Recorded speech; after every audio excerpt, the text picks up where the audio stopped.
तो वीडियो शुरू करने से पहले हमारे चैनल को सब्सक्राइब करें ताकि आप हमारे साथ जुड़े रहें।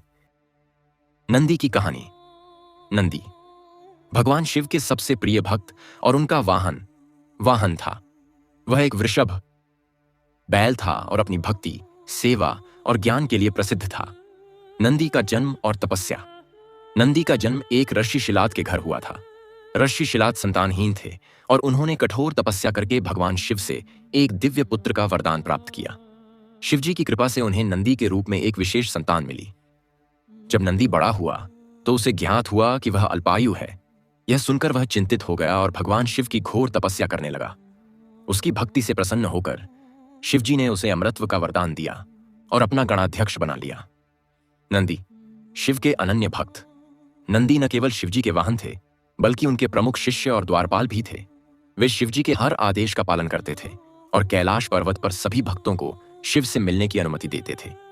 नंदी और रावण की कथा। एक बार रावण ने भगवान शिव की घोर तपस्या की और उन्हें लंका आने का अनुरोध किया। शिवजी ने यह आग्रह स्वीकार किया, लेकिन नंदी ने रावण को चेतावनी दी कि यह उचित नहीं होगा। रावण ने नंदी का अपमान करते हुए कहा कि वह एक साधारण बैल के समान है। इस पर नंदी ने रावण को श्राप दिया कि उसके राज्य का विनाश वानरों की सेना के कारण होगा। यही भविष्यवाणी आगे चलकर रामायण में सच साबित हुई, जब भगवान राम की सेना ने लंका पर आक्रमण किया। नंदी और शिव तत्व। नंदी केवल शिवजी के सेवक ही नहीं थे बल्कि वे ज्ञान और भक्ति के प्रतीक भी हैं।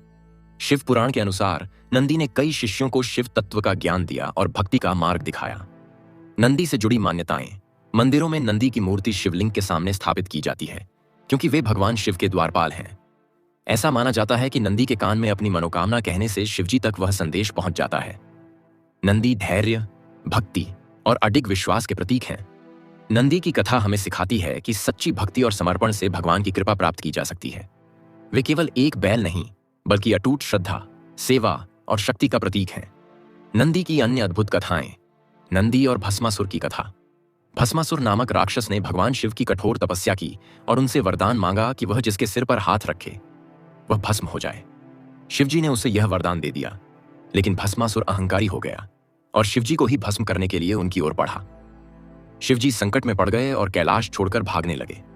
जब नंदी ने यह देखा तो उन्होंने शिवजी की रक्षा के लिए भस्मासुर का सामना किया।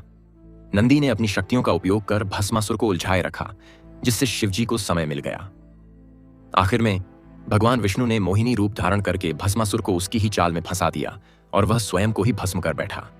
इस तरह नंदी ने अपने स्वामी की रक्षा के लिए समय दिया और अपने कर्तव्य का पालन किया। नंदी और सप्तऋषि।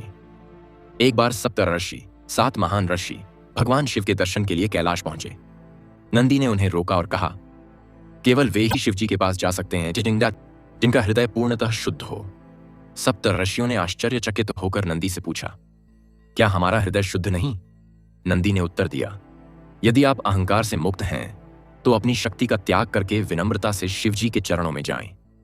सप्तऋषियों को अपनी भूल का एहसास हुआ और उन्होंने पहले नंदी को प्रणाम किया। तब नंदी ने उन्हें आशीर्वाद दिया और उन्हें शिव दर्शन की अनुमति दी। यह कथा सिखाती है कि अहंकार त्यागने से ही भगवान शिव की कृपा प्राप्त होती है। नंदी और कैलाश पर्वत की रक्षा। एक बार राक्षसों की सेना ने कैलाश पर्वत पर आक्रमण करने की योजना बनाई। वे सोचते थे कि शिवजी ध्यान में लीन रहते हैं, इसलिए उन्हें हराया जा सकता है। लेकिन जैसे ही वे कैलाश पहुंचे, नंदी ने उन्हें रोक दिया। नंदी ने अकेले ही पूरी राक्षस सेना से युद्ध किया और उन्हें पराजित कर दिया। उनकी शक्ति और भक्ति देखकर राक्षस भयभीत हो गए और शिवजी से क्षमा मांगी। इस कथा से पता चलता है कि नंदी न केवल भक्त और सेवक हैं बल्कि भगवान शिव के रक्षक और योद्धा भी हैं। नंदी और कामधेनु, जो कि एक दिव्य गाय थी, नंदी की माता मानी जाती है। एक बार एक ऋषि ने नंदी से कहा कि वह पृथ्वी पर जाकर लोगों की सेवा करे। नंदी ने उत्तर दिया, मैं भगवान शिव की सेवा के लिए जन्मा हूं, लेकिन यदि शिवजी अनुमति देंगे तो मैं अवश्य जाऊंगा। जब शिवजी को यह पता चला तो उन्होंने नंदी को आशीर्वाद दिया और कहा, तुम सदा मेरे साथ रहोगे, लेकिन जो लोग गायों की सेवा करेंगे वे मेरी कृपा प्राप्त करेंगे। इसी कारण हिंदू धर्म में गाय को पूजनीय माना जाता है क्योंकि वह नंदी की माता है। नंदी से जुड़ी कुछ महत्वपूर्ण बातें। नंदी का नामकरण। संस्कृत में नंदी का अर्थ है आनंदित या प्रसन्न। शिव मंदिरों में नंदी। हर शिव मंदिर में नंदी की मूर्ति शिवलिंग के सामने रखी जाती है क्योंकि वे शिवजी के द्वारपाल हैं। नंदी के कान में मनोकामना। ऐसी मान्यता है कि यदि कोई व्यक्ति नंदी के कान में अपनी इच्छा कहे तो वह सीधा भगवान शिव तक पहुंचती है। नंदी और शिवयोग। नंदी शिवयोग के प्रथम आचार्य माने जाते हैं और शिवज्ञान का प्रचार करने वाले प्रमुख गुरु भी हैं। नंदी केवल भगवान शिव के वाहन नहीं, बल्कि भक्ति, सेवा, ज्ञान, शक्ति और निष्ठा के प्रतीक हैं। उनकी कथाएं हमें सिखाती हैं कि सच्चे समर्पण, निस्वार्थ सेवा और अहंकार रहित भक्ति से ही भगवान की कृपा प्राप्त होती है। तो आपको हमारे इस वीडियो को देखकर कैसा लगा कमेंट बॉक्स में जरूर बताएं। और वीडियो पसंद आए तो वीडियो को लाइक करें और ऐसे वीडियो देखने के लिए और हमसे जुड़े रहने के लिए हमारे चैनल को सब्सक्राइब करें और बेल आइकन को प्रेस करें। धन्यवाद।